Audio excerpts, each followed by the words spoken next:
So this is going to be a how-to video on how to draw a scene. It's going to be a fairly simple scene, just a pretty standard night scene done with a standard mechanical pencil, but we'll get going. So first things first, you're going to want to block off where you're going to be drawing. In this case, I just kind of went with a pretty simple rectangular frame to get kind of a wide angle type of image for the composition. Then next step is just kind of to break down what your composition is going to be. I decided to do kind of a nighttime medieval knight versus some sort of beast.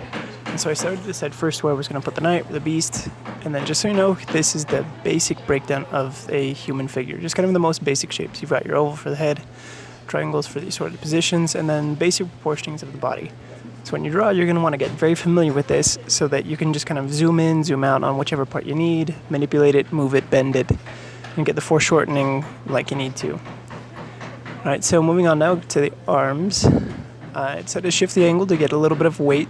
Diagonal lines tend to give a little bit more action to a scene, so I shifted the body a little bit more diagonal, added a diagonally slanted blade, and the shield taking the impact of the beastie, or will be soon. So then I started to figure out where the beast was supposed to go. Went ahead, put him over the front, crashing into the shield there. You can kind of start to see him being blocked out. And one thing you're going to see as you draw is that you're going to change the position of limbs, of heads, of faces repeatedly. Because if you notice, I've already changed the head position of this wolf beast more or less 3 times. Figure out where the eyes go, where the mouth's going to be. Figure out limb positions as this beast is crashing into the shield. And then you start to break down the human figure. It's always a good idea, even though this guy's going to be in complete armor at the end of this, it's a good idea to know where all the facial features and where all the muscles have to be so that you can put your armor or your clothing on a person accurately, so you can let it drape well, so that you can have everything the way it needs to be. For speed drawings like this, I prefer to use armor just because it's hard and rigid and can only move in so many ways, so you don't have to worry about all the drapery problems. But it is always a good idea to practice drapery, practice your armor work, and to do even specific studies of the things that you're going to be incorporating into future drawings. Moving on to the outlining, roughing in the sword. Roughing in his left arm as he's going about, changing the shield angle a little bit. Making it a little bit more diagonal, give it a little bit more impact resistance to it. Roughing out the beast a little bit now, figuring out basic anatomy. Studying the anatomy of animals will be a big help for drawings as well.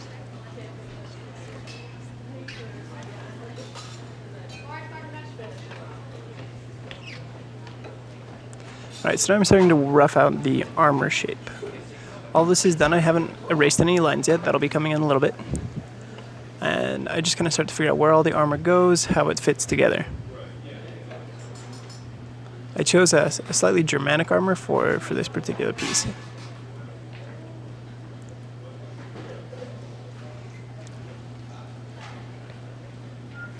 Now if you notice, I'm doing a lot of really small lines. I'm not doing big, heavy lines or anything like that. There are a lot of small, repetitive, light lines. This will make them easier to erase later on, and it also lets me kind of see how things are going, lets me change things a little bit easier. And I can just kind of rough things out and move things around.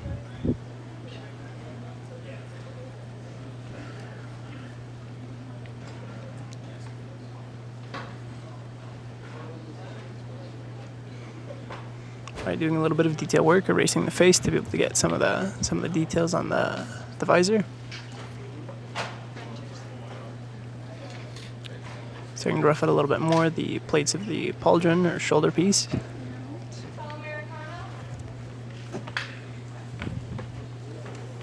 Now for this particular piece, I'll be doing all of the shading with a pen and ink. So you won't really see any shading until I get to that stage.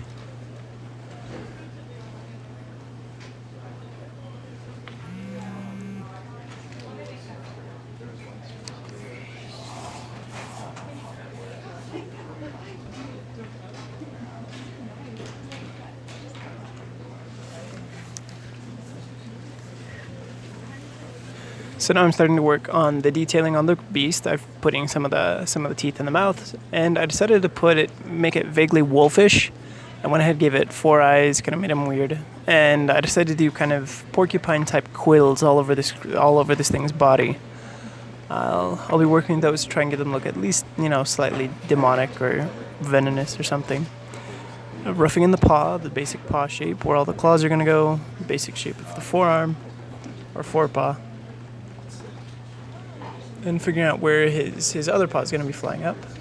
And then I started to work a little bit on the foreground and the background. It's always a good idea to have a little bit of both, where you have your middle ground, where your subject is, but then have something that's cutting just in front, and having other things behind to add a depth to the scene. So I went ahead, I put a couple of trees in. I'm going to be building kind of a nighttime forest type scene with this drawing as it goes.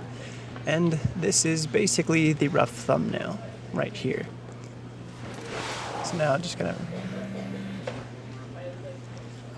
So just kind of erasing this tree in the foreground, brush that out of the way, and moving on. So I'm going to be working a little bit more detail in the foreground, figuring out exactly where I want trees, where I want to put things, as well as putting a little bit more detail into the wolf itself. I've got my knight pretty much how I want him, but I need to figure out exactly how I want my wolf beast to go.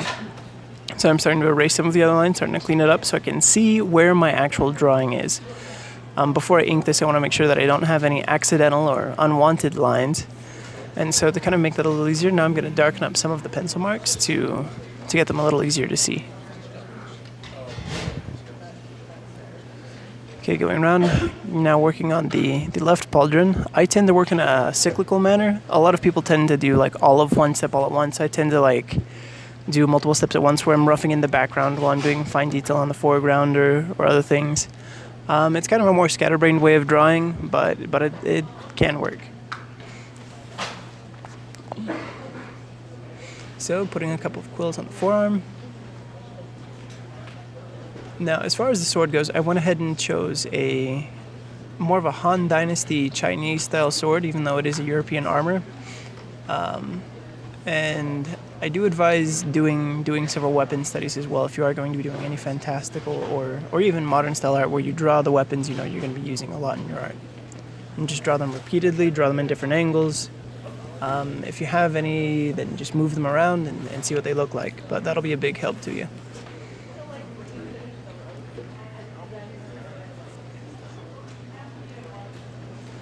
Okay, so now I'm bringing in another paper. As graphite builds up, it tends to stick to the paper, so it's a good idea to have something under your hand, between your hand and the paper, so that the oils don't permanently glue the graphite to the paper. It makes erasing a lot harder later on, and so having this paper as I'm trying to get to the far side of the page makes it a lot easier. All right, so now I'm just kind of going in with a really fine point felt pen. I believe it's like a 0.2 millimeter more or less, and I'm starting to do putting in the true lines, as I like to call them, or the outlines. I'm putting down exactly where I want things. I'm just kind of doing the final outlines of all of my shapes now. Okay, so I'm putting in the sword now, edging the sword in. Swords are kind of hard because they're supposed to be basically straight lines, and anyone can tell you that if you're trying to go slow and draw a straight line, it can be kind of tricky, kind of difficult unless you have a ruler. I sometimes will use like credit cards or other things that I happen to find as rulers if I've forgotten to bring mine. But yeah, I'm just adding a little bit of depth to the shield now, making it a three-dimensional object rather than just a line arching in the distance. Starting to kind of define it a little bit, marking the course of the shield, where the beast is impacting. Now I'm starting to ink in this devil wolf as well, figuring out where its eyes go, some of the spines, and just kind of cleaning up my lines. As far as animals go, one thing that really helps for the drawing their structure, everything else, is, well, like with anything else, take a picture and then draw it, but also to take the skeleton and then draw just the skeleton to learn how it works, how things fit together. I didn't take too much time on this. I didn't really focus a lot on skeletal structure or actual teeth shape, mainly because I was just trying to show really quickly just kind of the way to block out a scene and get it to fit together compositionally, just a little bit. Figuring out exactly where the trees are going to be, how they're going to fit together, and you'll see exactly how those will look in a little bit.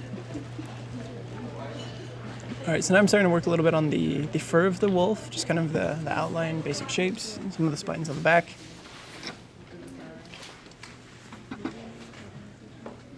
Alrighty, so I did just kind of finish inking it up while I was away. I kind of had to go up and leave, but now I'm back. So this is just kind of the basic outline. I've erased all of my pencil marks. Alright, getting those out of the way. Having a broad eraser like this is a good idea because it lets you erase just broad swaths of graphite at once. So when you need to get to this point, like where you're inking something in, you need to clean it up, it's always a good idea to have that on hand.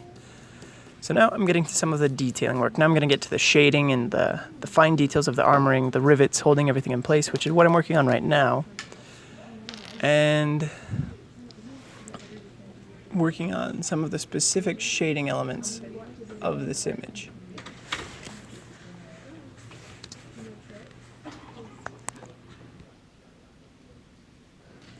Okay, so moving into some of the detail work, shading the armor, whatnot. Getting some of the, drawing a little bit more fur on the beast to get a little bit more detail here. Working on some of the, the fur of the tail. Getting some of the other details. And moving to some of the gums themselves, because beasts have gums, and that helps add a little bit of depth, as well as shading in alongside the tongue. Adding a couple more extra spines to the back, some hair to kind of give it a little bit of a more three-dimensional shape, a little more round of a figure. And moving on to shading the shield as in the knight himself. This goes pretty fast. I do enjoy shading metal just because it has very crisp, clean lines.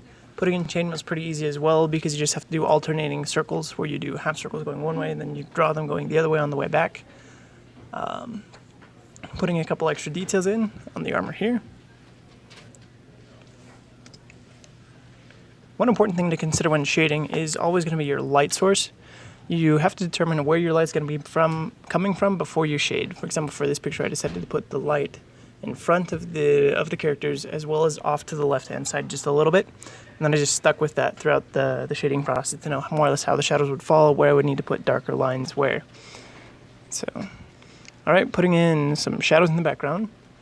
I'm putting these as diagonal lines. Now, you're not really going to see these. I am going to put horizontal and vertical lines over this, but notice that these lines are going the same direction as the wolf. So even though they're not really going to be seen, they're still going to add a little bit of that active movement in the background going with that wolf as he's crashing into this knight. I even could realistically leave this drawing right here as it is, and it would work well in a graphic novel or other book.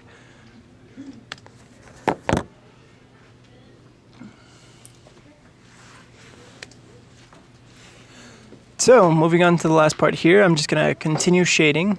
I've already filled in the ground a little bit since you last saw, and now we're just gonna kind of finish that up, and then we're also gonna fill in the forest behind. We're gonna make sure that's a lot darker.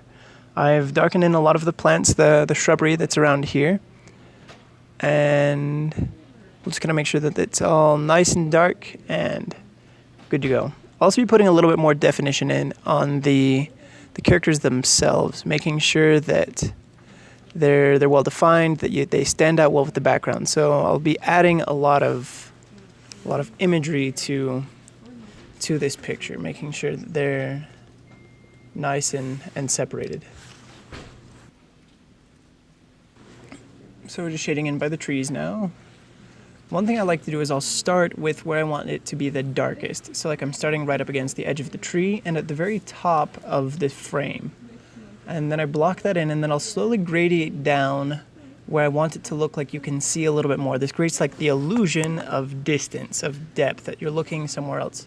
The ground is a little bit lighter, then you have the lighter portion of the vertically hashed sky, you could say, the open air. And it just gradiates like that, making it so that you just gradually lose the ability to see what's there in that shrubbery.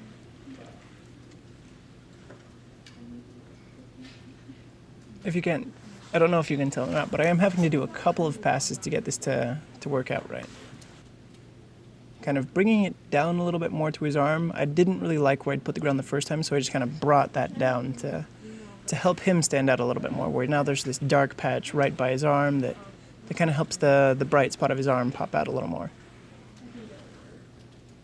So now I'm shading a little closer to the wolf. Darkening in the claws of that far paw. You're not really going to see them that well with the knight, but it's a detail that is there. It wouldn't really be all that seen at night either, being, black, evil, demonic claws, but I generally like to draw them. So now I'm putting in this dark ring right around his head. As I mentioned, I like to darken in where I want to be darkest first. So I made sure to put that border all the way around the top of the frame, and then also around his head. That makes his head pop out against that night forest background. So continuing to shade it in, making that gradation that I was telling you about.